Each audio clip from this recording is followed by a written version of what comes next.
Hello everyone, I hope आप सभी ठीक होंगे और अपनी अपनी स्टडी अच्छे से कर रहे होंगे। जैसे कि आप सभी को पता है, हम लोग इस टाइम सेमेस्टर 5th कर रहे हैं और सेमेस्टर 5th की हमारी जो बुक चल रही है वो चल रही है एजुकेशन की, जिसमें हमारी बुक का नाम है making the work place inclusive और हमारी बुक का हिंदी में नाम है कार्यस्थल को समावेशी बनाना, जिसमें हम ऑलरेडी हमारे चैप्टर 4 तक कंप्लीट हो चुका है। आज की जो वीडियो है हम उसमें चैप्टर 5 को देखने वाले हैं और चैप्टर 5 को कवर करने वाले हैं। आई होप आप सभी को इतना समझ में आया होगा और चैप्टर 4 तक आप सभी ने अभी तक वीडियोस देख ली होंगी और अपने अपने नोट्स भी बना लिए होंगे। अगर अभी तक वीडियोस को लाइक नहीं किया है तो जल्दी से जाइए, चेक कीजिए, पढ़ाई कीजिए और लाइक करिए जल्दी से। और फटाफट इस 5th वीडियो को भी जल्दी से फटाफट लाइक कर दीजिए और एंड तक ज़रूर रुकना, क्योंकि कुछ भी हो इम्पॉर्टेंट तो चीज़ें मैं बताती हूँ और इम्पॉर्टेंट चीज़ें आप सीख कर ही जाएंगे अगर आपने लास्ट तक ये वीडियो देखी है। चलिए फिर स्टार्ट करते हैं आज का हमारा चैप्टर नंबर 5। ये आप देख सकते हैं, ये हमारा चैप्टर नंबर 5 है। हमारे चैप्टर का नाम है समावेशन का अंतर्राष्ट्रीय फ्रेमवर्क। जो हमारा समावेशन हमने चैप्टर नंबर 4 में पढ़ा था, उसका अंतर्राष्ट्रीय फ्रेमवर्क आप इस चैप्टर में देख सकते हैं। और मेनली हम इस चैप्टर में शिक्षा के रिलेटेड देखेंगे, समावेशन को देखेंगे और जो और भी अंतर्राष्ट्रीय फ्रेमवर्क है या अंतर्राष्ट्रीय सम्मेलन हुए हैं उन सभी सम्मेलन को देखेंगे, जिसमें कि एक सबसे इम्पॉर्टेंट है डकार सम्मेलन। चलिए फिर स्टार्ट करते हैं और इन सभी सम्मेलनों को देखते हैं। आई नो थोड़ा सा ऑकवर्ड सा नाम है, थोड़ा अजीब है, हंसी वाला है, डकार सम्मेलन बट ये ट्रू है, सच में है। चलिए फिर स्टार्ट करते हैं। ओके, फर्स्ट हम यहाँ से स्टार्ट करेंगे विषय परिचय, यानी इस चैप्टर के परिचय से। चलिए फिर स्टार्ट करते हैं पढ़ना। ठीक है, यहाँ से शिक्षा एक जीवन पर्यंत चलने वाली प्रक्रिया है, यानी शिक्षा जो है वो एक ऐसी प्रक्रिया है जो हमारे पूरे जीवन चलती है, बचपन से यहाँ तक कि जब हमारा जन्म होता है उससे मृत्यु तक ही ये ऐसी प्रक्रिया होती है जो हमेशा चलती रहती है, जिसमें व्यक्ति समय, आयु, स्थान और आवश्यकता के अनुसार स्वयं सीखता है। यानी वो खुद भी सीखता है, ऐसा नहीं है वो दूसरों के सिखाने से ही सीखता है, जैसे मैं आपको टीच कर रही हूँ तभी आप सीखोगे, नहीं, ऐसी चीज़ें नहीं।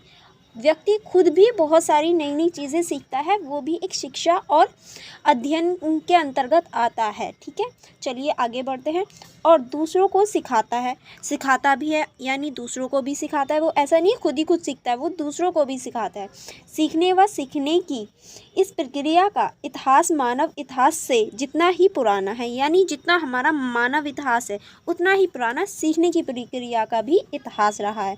मानव अपने जीवन के साथ ही इस प्रक्रिया में शामिल हो जाते हैं, यानी जैसे ही मानव का जन्म होता है उसी क्षण से उसी टाइम से इस प्रक्रिया में शामिल हो जाते हैं और जब तक उनकी मृत्यु ना हो जाए जब तक वो इस प्रक्रिया में शामिल रहते हैं। ठीक है, चलिए फिर आगे बढ़ते हैं। आगे है हमारा समय के साथ इन ज़रूरतों को महसूस किया गया कि मानव समाज में बेहतर और प्रभावी विकास के लिए सभी बच्चों, युवा, वयस्कों को औपचारिक शिक्षा व्यवस्था के दायरे में लेकर आना चाहिए या लेकर आया जाए। क्यों? क्योंकि देखिए, शिक्षा जो होती है वो सभी लोगों के लिए ज़रूरी है, सभी के लिए इम्पॉर्टेंट है।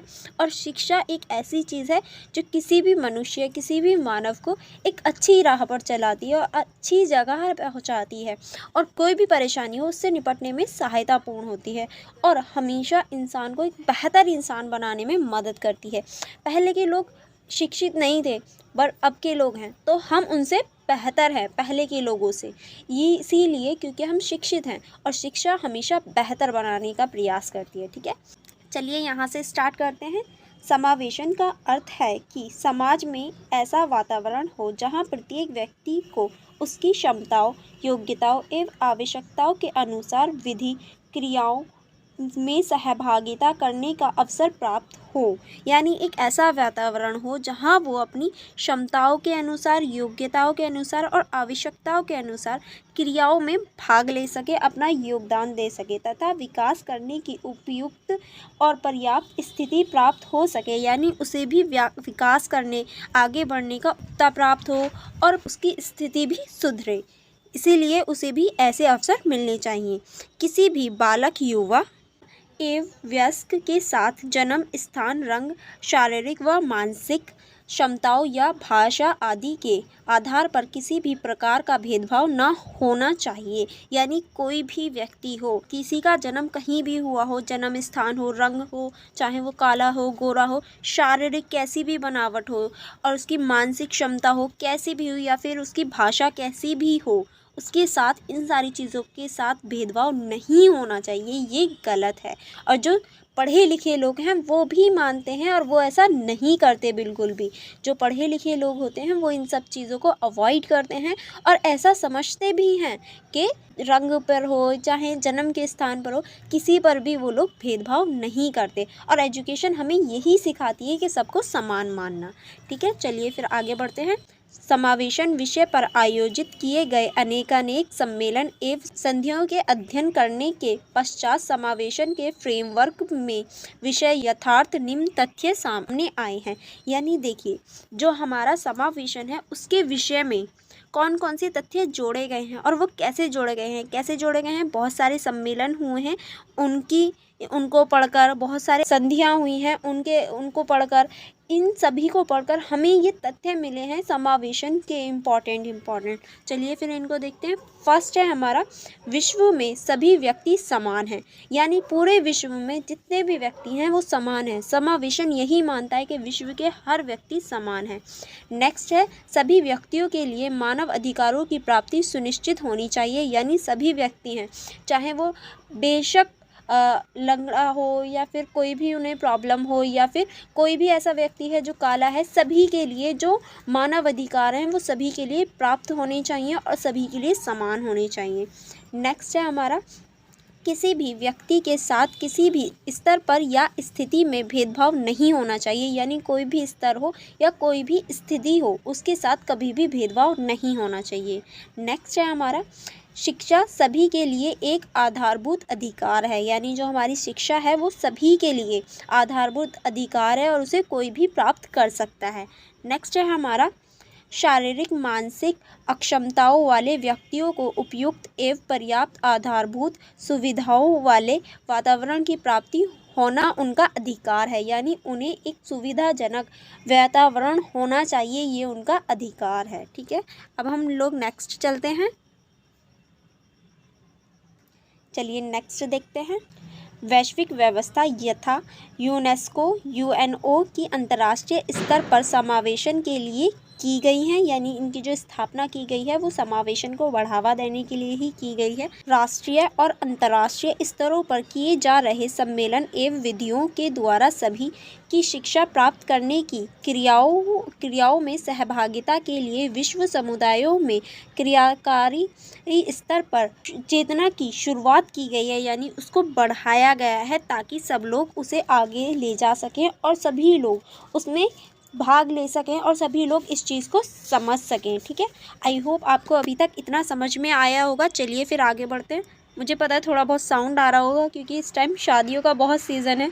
यहाँ बहुत सारी शादियाँ हो रही हैं जहाँ मैं रहती हूँ, तो आपको थोड़ा सा इस बार एडजस्ट करना होगा।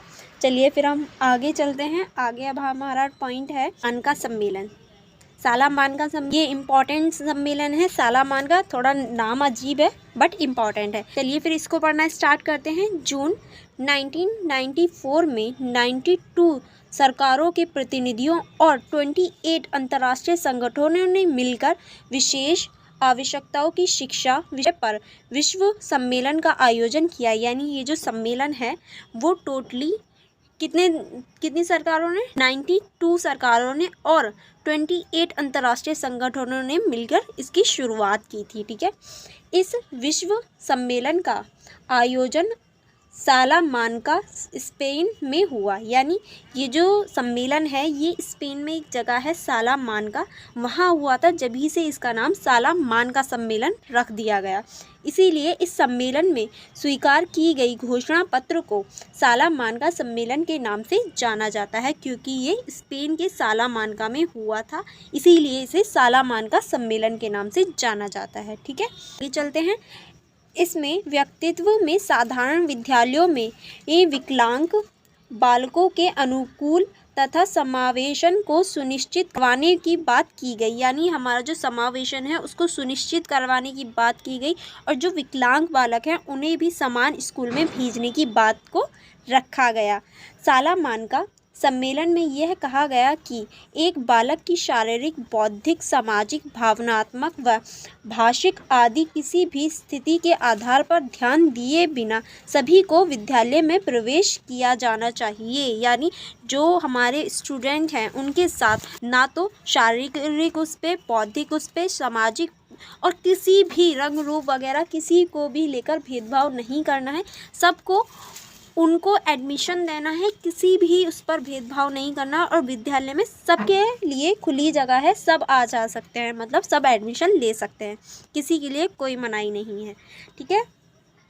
अब नेक्स्ट है हमारा क्षेत्रीय व विश्व के स्तर पर निर्मित सभी शिक्षा नीतियों में यह प्रावधान किया गया कि दिव्यांग बालकों का उनके पड़ोसी घर के निकटतम विद्यालय में प्रवेश सुनिश्चित होना चाहिए। यानी जो हमारे दिव्यांग बालक हैं, ऐसे बालक जो दूर नहीं जा सकते, उनका जो स्कूल होगा, जो पड़ोस में उनका स्कूल है ना, उसी में उनका एडमिशन होगा। ऐसा नहीं है उनके लिए स्पेशल स्कूल्स बनाए जाएंगे, नहीं, वो अपने पड़ोसी स्कूल में ही पढ़ सकते हैं जहाँ सारे बच्चे जाते हैं और नॉर्मली सभी बच्चों के साथ वहाँ वो ईज़िली पढ़ सकते हैं। ठीक है। उनके लिए कोई ऐसा नहीं कि स्पेशल स्कूल्स वगैरह कुछ नहीं, सभी नॉर्मली की तरह रहेंगे। ठीक है।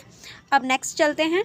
नेक्स्ट है हमारा नियमित विद्यालयों में समावेशन की क्रियाओं का आरंभ से निम्नलिखित प्रभाव पड़ा या दिखाई दिया। जो हमारा अनियमित विद्यालय थे, यानी जो शुरू के विद्यालय थे, जो नियमित हुए हुए थे, उनमें समावेशन का क्या प्रभाव पड़ा या उसकी क्रिया से क्या हुआ, अब हम उसको पढ़ेंगे। ठीक है। चलिए फर्स्ट पढ़ते हैं। फर्स्ट है हमारा समाज में विकलांग व्यक्तियों के पक्ष में सामान्य लोगों के द्वारा किए जा रहे पक्षपात या अभिभेदभावकारी प्रवृत्तियों से मुकाबला करना सरल हो गया। यानी वो जो लोग थे जो विकलांग थे, अब वो हर किसी स्थिति में रहने लग गए और हर किसी से मुकाबला करने की उनमें क्षमता आ गई। नेक्स्ट चलते हैं। नेक्स्ट है हमारा एक ऐसे समाज का निर्माण संभव हो सकेगा जिसमें सभी की योग्यता के अनुसार समान सहभागिता सुनिश्चित हो सकेगी। यानी अगर कोई विकलांग है, जैसे कोई टांग से विकलांग है, वो चल नहीं सकता, बट वो ऐसा काम तो कर सकता है जिसमें बैठना हो, वो ऐसे काम में तो भाग दे सकता है जिसमें बैठना ही है। तो इसीलिए एक ऐसे समाज का निर्माण करने की सोचा गया और ये संभव हो पाएगा जब हम सभी को समान रखेंगे। ठीक है। अब ये नेक्स्ट चलते हैं। नेक्स्ट है हमारा अवसरों की समानता व समान सहभागिता वाले समाज सशक्त राष्ट्र का आधार होता है। वास्तविक रूप से विद्यालय समाज के विकास में सहायक बन सकते हैं। यानी जो हमारे विद्यालय हैं वो भी समाज के विकास में सहायक हो सकते हैं जब वो लोगों को एजुकेटेड करेंगे बिना किसी भेदभाव के। नेक्स्ट देखते हैं। नेक्स्ट है हमारा विश्व सम्मेलन में सभी राष्ट्रों की सरकारों से यह आह्वान किया गया कि अपनी नीतियों व बजट की प्राथमिकता में शिक्षा की व्यवस्था को सुधारने पर जोर दें। यानी जो विश्व में सम्मेलन हुए उनमें सभी से ये उम्मीद रखी गई कि वो अपनी शिक्षा का जो बजट है वो इसमें ध्यान रखकर करें कि सभी के साथ भेदभाव का व्यवहार ना हो और सभी जो शिक्षा की जो नीतियां हैं उनमें सुधार आए, जिससे कि सभी बालकों को बिना किसी भेद के, बिना किसी कठिनाई के साथ विद्यालय में आने दिया जाए तथा उनकी गुणवत्तापूर्ण व्यवस्था की जाए। यानी जो उनकी गुणवत्ता है उनके आधार पर उन्हें रखा जाए, ना कि उनके शारीरिक बनावट के आधार पर। अध्यापक प्रशिक्षण कार्यक्रमों में दिव्यांग व्यक्तियों से संबंधित जानकारी यथा विद्यार्थियों की विकलांगता की पहचान, उनकी विशेष स्थितियाँ, उनकी विशेष आवश्यकता, उन विशेष आवश्यकताओं की पूर्ति के संदर्भ, उपाय आदि। ये जो हमारे विद्यालय हैं उनमें जो अध्यापक हैं वो एक तो प्रशिक्षण होनी चाहिए, अच्छे से ट्रेंड होने चाहिए, और जो दिव्यांग बच्चे हैं उनकी जो जितनी भी परेशानी है, जैसे कि विकलांगता की पहचान करना, उनकी विशेष स्थितियों को पहचानना, उनकी विशेष आवश्यकताओं को जानना, इन पर ध्यान दें, ना कि इन्हें ऐसे ही अवॉइड करें। ठीक है। पाठ्य सामग्री में सम्मिलित होने चाहिए। यानी ये जो चीज़ें हैं जैसे कि विकलांगता के बारे में, विकलांग कैसे हुए, विकलांगता की क्या क्या परेशानियाँ हैं या फिर उनके लिए क्या चीज़ आवश्यक है क्या नहीं, उनके साथ कैसा व्यवहार होना चाहिए, ये सभी हमारी पाठ्य पुस्तक में होना चाहिए। इसके साथ ही अलग अलग प्रकार की दिव्यांगता को भी होना चाहिए, यानी अलग अलग प्रकार की दिव्यांगता भी होनी चाहिए जिसमें हम दिव्यांग लोगों के बारे में अच्छे से जान पाएँ और कितने प्रकार की दिव्यांगता होती हैं। जैसे कि आपने पहले पढ़ा कितने टाइप की ये हमारी दिव्यांगता होती हैं, कितने टाइप के अब नॉर्मल बच्चे होते हैं। कमेंट बॉक्स में ज़रूर बताना कितने टाइप की विकलांगता होती है, सारी विकलांगता के नाम भी बताना और टाइप भी बताना कितने टाइप की होती हैं। ओके, इन सभी को पढ़ाना इसीलिए आवश्यक है ताकि भेदभाव कम हो सके।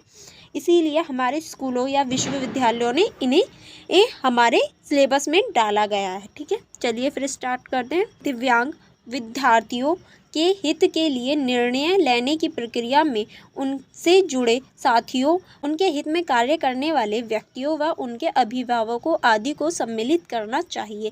क्योंकि देखिए, अगर हम उनसे रिलेटेड कोई भी निर्णय लेते हैं तो हमें ऐसे लोगों को शामिल करना चाहिए जो उनसे उनके हित में कार्य करते हैं या फिर उनसे रिलेटेड हैं, या फिर ऐसे लोग जो ऐसी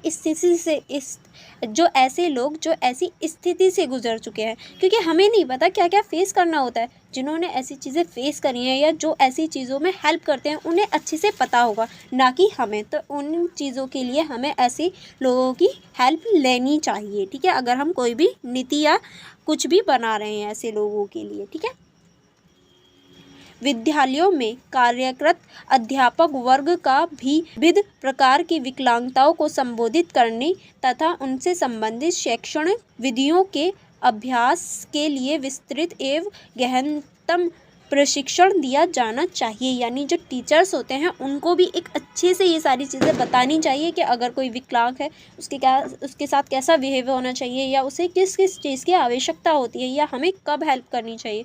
क्योंकि बहुत सारे टीचर्स ऐसे होते हैं जो विकलांग बच्चों के साथ भी भेदभाव करते हैं, वो चीज़ गलत है। ठीक है, नेक्स्ट चलते हैं। अब हमारा इस सम्मेलन में विश्व समुदाय के द्वारा यूनेस्को, UNDP, यूनिसेफ और विश्व बैंक जैसी अंतर्राष्ट्रीय संस्थाओं का समावेशन की स्थापना के लिए आह्वान किया गया। चलिए नेक्स्ट आगे बढ़ते हैं।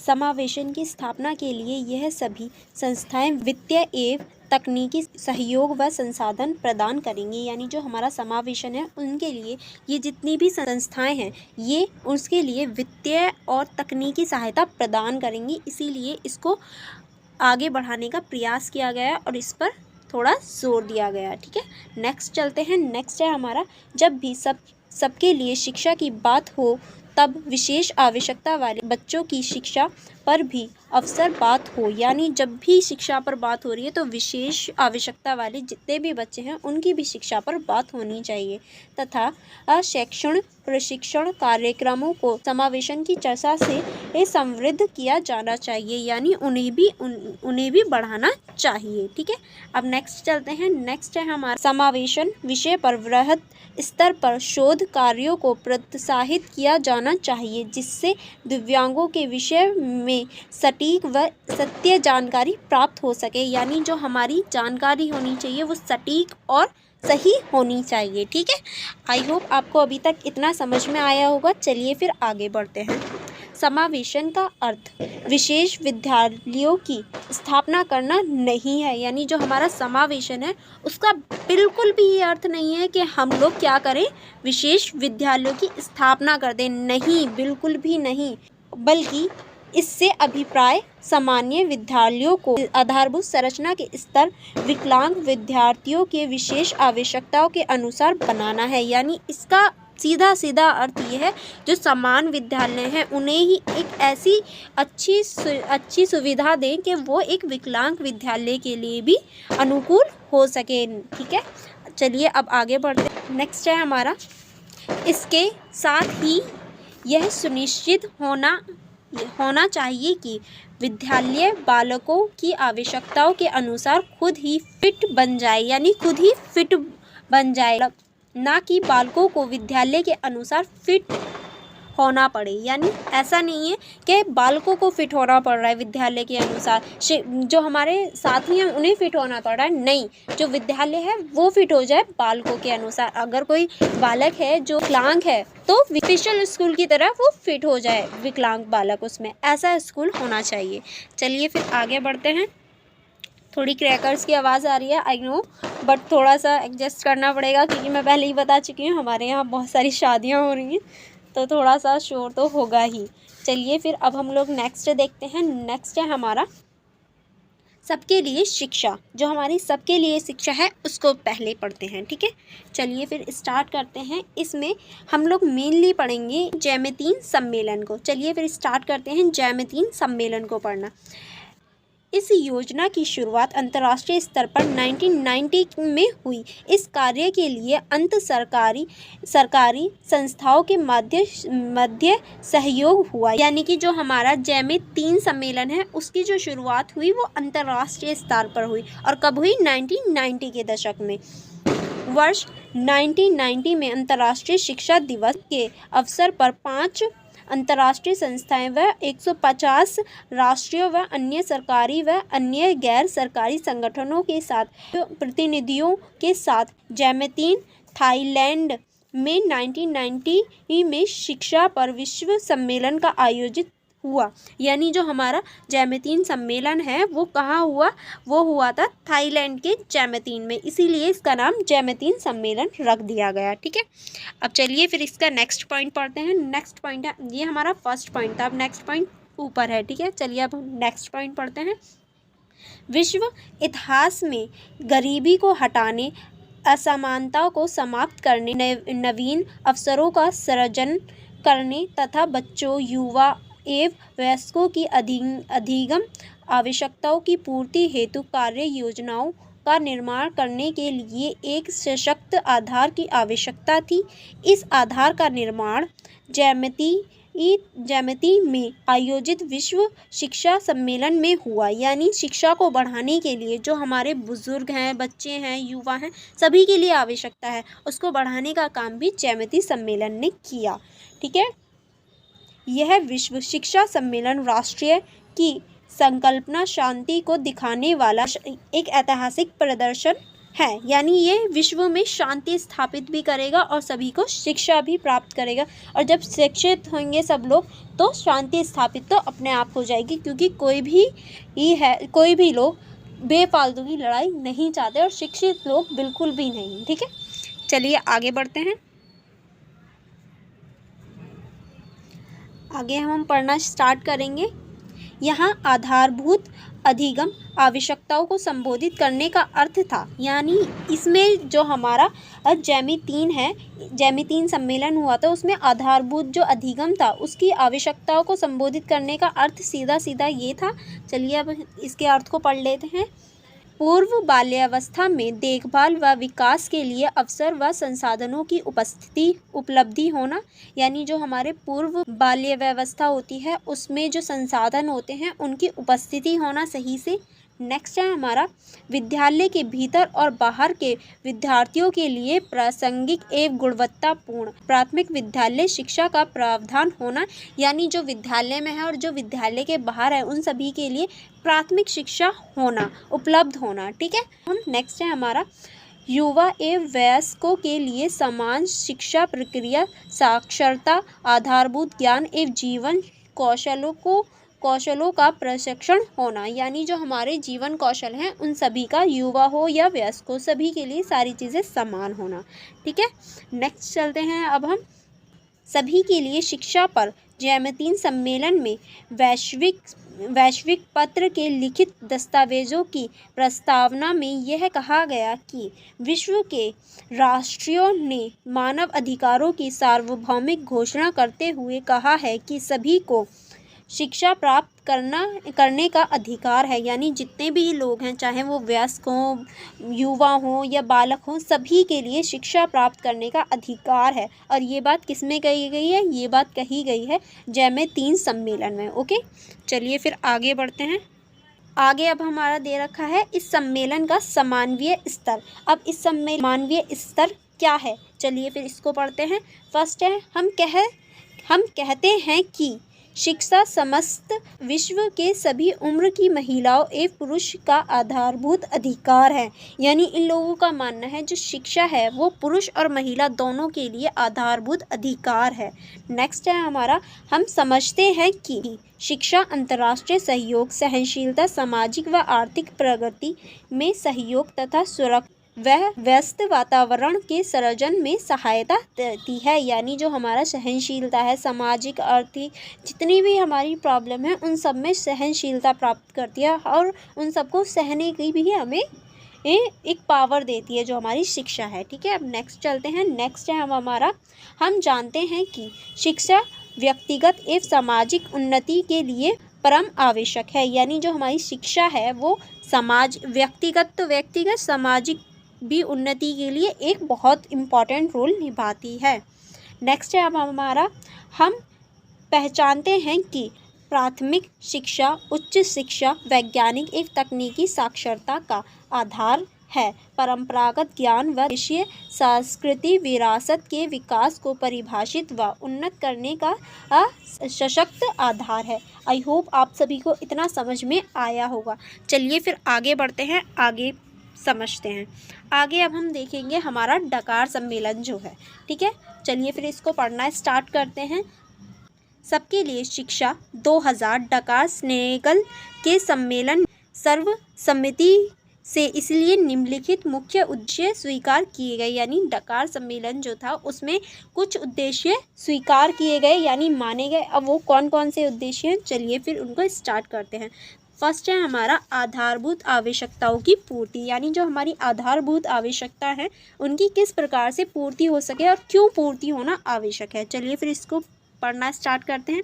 प्रत्येक व्यक्ति, बच्चे, युवा व वयस्क को शैक्षिक अवसरों के लाभान्वित होने का मौका मिलना चाहिए। यानी सभी को, चाहे वो बच्चा हो, बूढ़ा हो, युवा हो, सभी को शिक्षा का लाभ मिलने का अवसर मिलना चाहिए, ये मौका होना चाहिए सभी के लिए। प्रत्येक बालक का यह अधिकार है कि उसे अपने जीने और विकास के लिए उचित वातावरण या सुविधाएं मिलनी चाहिए। यानी जो भी बालक है उनका सभी का ये अधिकार है कि सभी के लिए उचित वातावरण और सुविधाएं मिलें।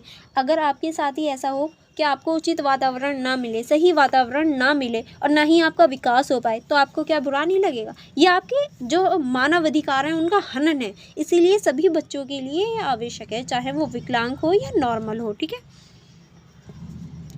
चलिए नेक्स्ट चलते हैं। सेकंड है हमारा विस्तृत दृष्टिकोण और नवीन संकल्पना। जो हमारा विस्तृत दृष्टिकोण और नवीन संकल्पना है उसको पढ़ना स्टार्ट करते हैं।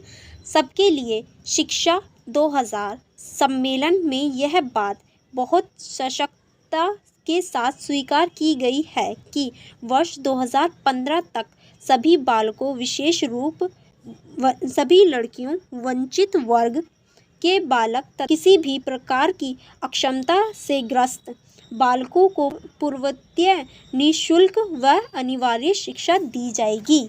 यानी 2015 तक का हमारा ये टारगेट था कि जितनी भी लड़कियां हैं और जितने भी हमारे वंचित वर्ग हैं या जितने भी अक्षमता वाले लोग हैं जो विकलांग हैं उन सभी को शिक्षा दी जाएगी और बिल्कुल नियमित रूप से दी जाएगी। ठीक है, अब इसी में हम नेक्स्ट देखते हैं। नेक्स्ट है हमारा, जिन बालकों का विद्यालय में प्रवेश हो जाए वह पूरे वर्ष विद्यालय में आएं और गुणवत्तापूर्ण अधिगम करें। इस संबंध में भी विद्यालयों की कार्य योजना प्रभावी होनी चाहिए।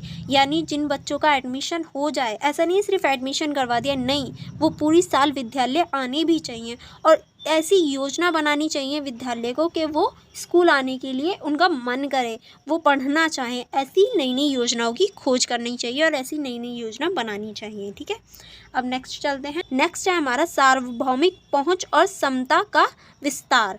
अब इसको देखते हैं।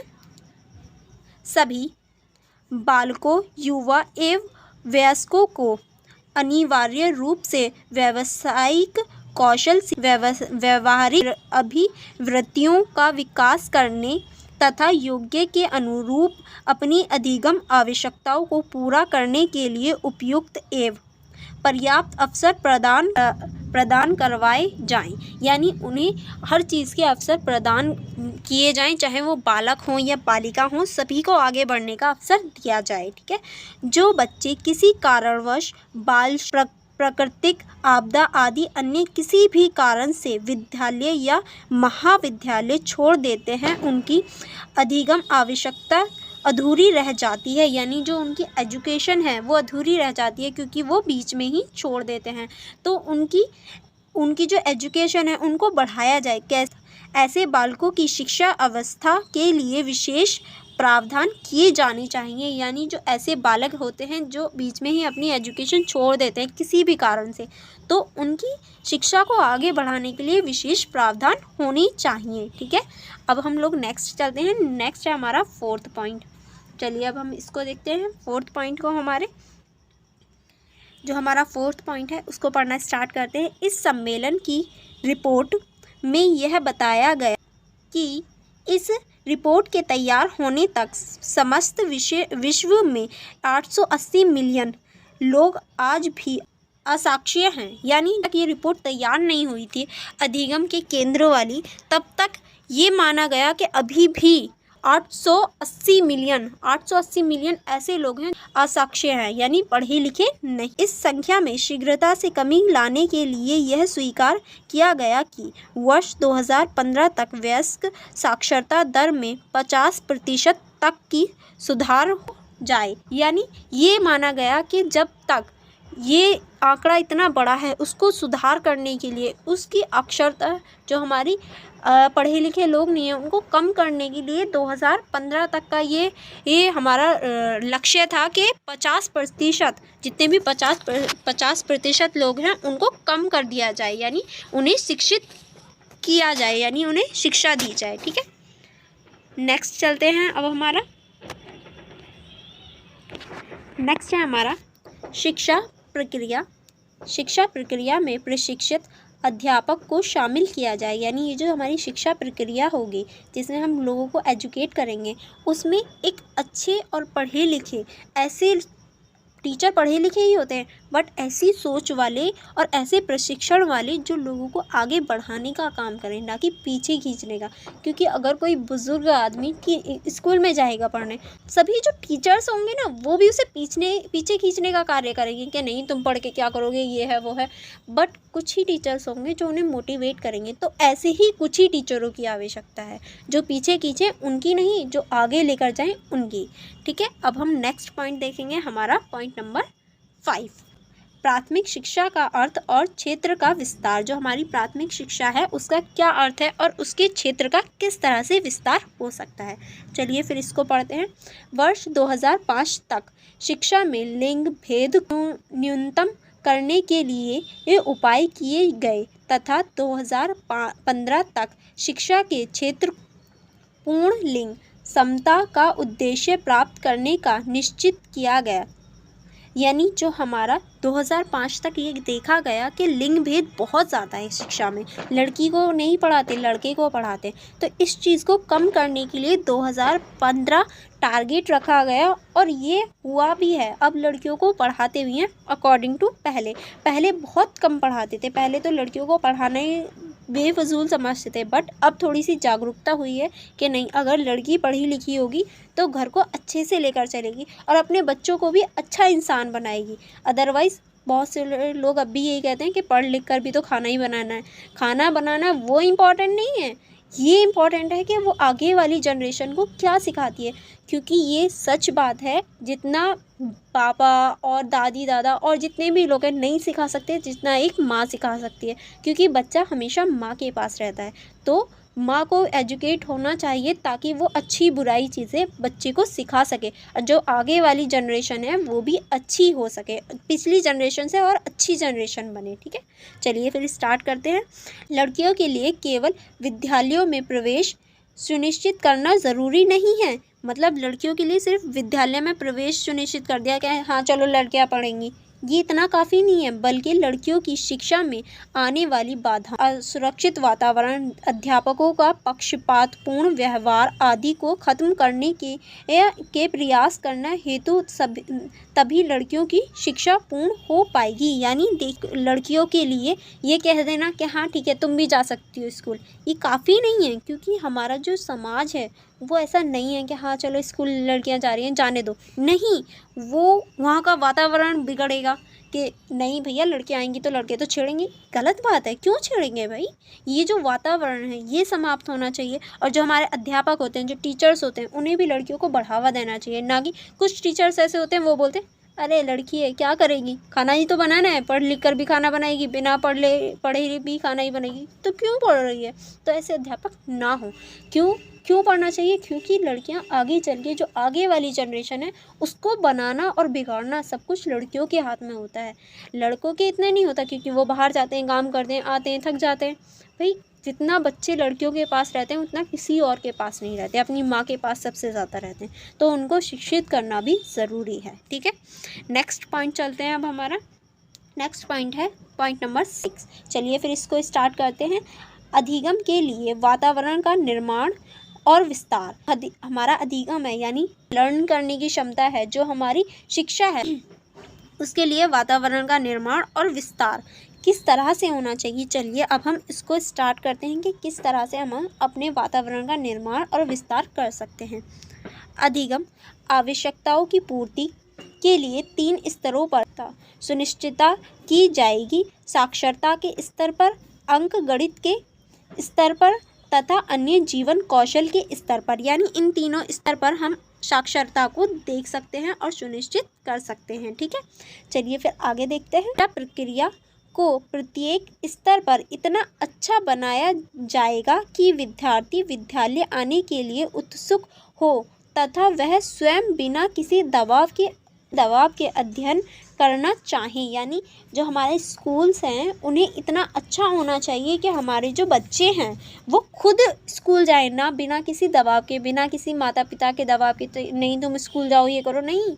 स्कूल में ऐसी रणनीतियाँ होनी चाहिए, ऐसे पढ़ाने का तरीका होना चाहिए कि बच्चे खुद जाएं खुशी खुशी।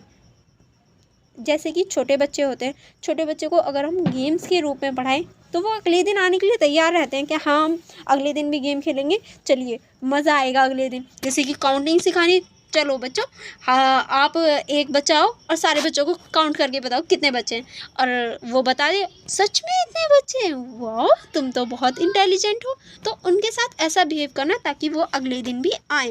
ठीक है, ऐसी चीज़ें होनी चाहिए। चलिए फिर आगे चलते हैं, आगे देखते हैं। आगे हमारा है सहभागिता का सशक्तिकरण। अब इसको पढ़ते हैं। सहभागिता का सशक्तिकरण किस प्रकार से हो सकता है? राष्ट्रीय व अंतर्राष्ट्रीय शैक्षिक संस्थाओं से भी सहयोग लेने का यह कार्य योजना बनाई जाएगी। यानी जो हमारे राष्ट्रीय हैं और अंतर्राष्ट्रीय स्तर पर जो हमारी शिक्षा की संस्थाएं हैं उनमें भी हमें कार्य की योजना बनानी चाहिए कि किस तरह से हम उनसे मदद ले सकते हैं और किस तरह से हम इसको आगे बढ़ा सकते हैं। ठीक है, सभी सहभागित उपयोग से शिक्षा के अधिगम उपयोगों में प्राप्त करने का प्रयास करना चाहिए। यानी जितने भी साधन हमारे पास उपलब्ध हैं तो हमें उन सभी का प्रयास करना चाहिए और उन सभी को प्रयोग करने का प्रयास करना चाहिए और आगे बढ़ने की कोशिश करनी चाहिए। ठीक है, चलिए अब हम आगे बढ़ते हैं। आगे है हमारा पॉइंट नंबर 8, संसाधनों की गतिशीलता। यानी जिस तरह से हमारे संसाधन हैं उनका कैसे प्रयोग करना और किस तरह से हम संसाधनों की गतिशीलता को देख सकते हैं। चलिए फिर पढ़ना स्टार्ट करते हैं। संसाधनों की गतिशीलता को उपलब्ध वित्तीय एवं मानव संसाधन, चाहे वह निजी क्षेत्र के हों या सार्वजनिक क्षेत्र के, सभी संसाधनों की गतिशीलता निर्धारित होनी चाहिए। यानी जो हमारे संसाधन हैं, चाहे वो निजी संसाधन है चाहे वो सार्वजनिक संसाधन है, उनकी जो गति है वो निर्धारित होनी चाहिए। ऐसा नहीं है कोई भी कितना भी यूज़ कर ले, नहीं, सबकी निर्धारित होनी चाहिए। उपयोग एवं आवश्यकता के आधार पर उनका पुनः वितरण समानता के आधार पर सुनिश्चित होना चाहिए। यानी जो हमारे संसाधन हैं उनका हमारे टाइम के अनुसार या फिर उपयोगिता के अनुसार पुनः वितरण भी हो सकता है। ठीक है, अगर किसी के पास कम है लेकिन उसे ज़्यादा की ज़रूरत है और वो सही है तो हम उसका पुनः वितरण भी कर सकते हैं। ठीक है, चलिए, अगर अभी तक आपने लाइक नहीं किया है और इस वीडियो को शेयर नहीं किया है तो फटाफट कर दीजिए, क्योंकि सच में अकेले पास होने में कोई मज़ा नहीं है और अपने फ्रेंड्स को छोड़ने में भी कोई मज़ा नहीं है। अब जल्दी से लाइक कर दीजिए और शेयर ज़रूर करिए, क्योंकि मैं आपके लिए सच में बहुत मेहनत करती हूँ। तो इतना तो आपको बनता है कि इस वीडियो को लाइक कर दीजिए, क्योंकि अगर आपने अभी तक कुछ नहीं सीखा है तो मत करिए। अगर आपने कुछ भी नया सीख लिया और आपको ज़रा भी समझ में आया तो जल्दी से इस वीडियो को लाइक कर दीजिए, ताकि मुझे भी पता चले कि हाँ, जो मैं पढ़ा रही हूँ वो सही है। और मुझे कमेंट करके भी बताइएगा कि आपको ये वीडियो कैसी लग रही है। ठीक है, चलिए फिर स्टार्ट करते हैं आगे बढ़ना। अब आगे है हमारा नेक्स्ट पॉइंट नंबर 9, अंतर्राष्ट्रीय एकजुटता का सशक्तिकरण। चलिए फिर इसको पढ़ना स्टार्ट करते हैं। आधारभूत अधिगम की आवश्यकताओं की पूर्ति सार्वभौमिक और मानव मात्र के विकास के आधार पर सृजन करती है। वर्तमान आर्थिक असमानताओं को दूर करने के लिए वह बेहतर समानता आधारित संबंधित निर्माण के लिए अंतर्राष्ट्रीय एकजुटता का बहुत अधिक महत्व रखता है। ठीक है, यानी जो हमारा अंतर्राष्ट्रीय महत्व है वो भी बहुत इम्पॉर्टेंट है किसी भी शिक्षा प्रणाली को आगे बढ़ाने के लिए और सभी को एजुकेट करने की। अब हम आगे पढ़ेंगे। डकार विश्व शिक्षा सम्मेलन में निर्धारित उद्देश्यों की प्राप्ति के लिए निम्नलिखित रणनीतियों के विषय की चर्चा की गई है। यानी जो हमारा डकार सम्मेलन है उससे रिलेटेड अब हम आगे पढ़ने वाले हैं और यहाँ हम करेंगे नेक्स्ट वीडियो में कवर। ओके, आई होप आपने अभी तक लाइक कर दिया होगा इस वीडियो को और इस चैनल को भी जल्दी से सब्सक्राइब कर लिया होगा, क्योंकि मैं अपने चैनल पे ऐसी ही वीडियो लाती रहती हूँ आपको एजुकेटेड करने के लिए और आपको आगे बढ़ाने के लिए। अगर आप आगे बढ़ेंगे तो ज़रूर इस वीडियो को लाइक करना। अगर आपको ज़रा भी समझ में आया हो तो लाइक करे बिना मत जाना। ओके, अब मिलते हैं अगली वीडियो में, जिसमें हम देखेंगे इस चैप्टर का पार्ट 2, यानी चैप्टर नंबर 5 का पार्ट 2, जिसमें हम यहाँ से आगे से कवर करने वाले हैं डकार सम्मेलन से। ओके, चलिए फिर करते हैं इस वीडियो को। Bye bye everyone.